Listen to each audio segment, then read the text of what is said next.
পারিবারিকভাবে বিয়ে হওয়ার পর স্ত্রীকে বলে স্বামী তোমাকে আমার পছন্দ হয়নি, এমন অবস্থা স্ত্রীর করণীয় কি?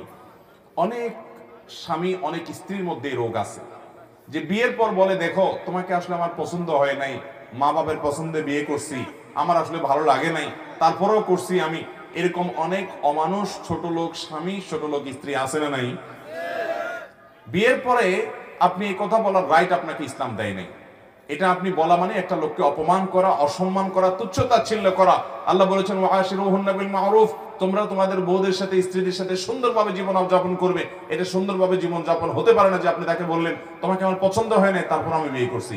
আপনাকে বিয়ে করতে বলছে কে? আপনার যদি অপছন্দ হয় আপনি তখনই বাধা দেওয়া দরকার ছিল। আপনি তখন বিয়ে করে এখন বলতেছেন আমার তোমাকে পছন্দ হয় নাই। এটা অবশ্যই একটি ন্যাক্কারজনক কাজ, গুনাহের কাজ, পাপের কাজ। এগুলোর কারণে আমাদের আমল বরবাদ হয়। আল্লাহ তাআলা আমাদের সবাইকে দাম্পত্য জীবনে সুখী হওয়ার জন্য এই সমস্ত ছোট লোকে পরিহার করার তৌফিক দান করুন।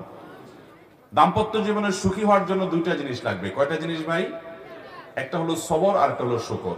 একটা হলো সবর আর একটা হলো আপনি যার সাথে জীবন যাপন করছেন, সংসার করছেন, তার কিছু ভুলভাল দেখছেন, সবর করবেন।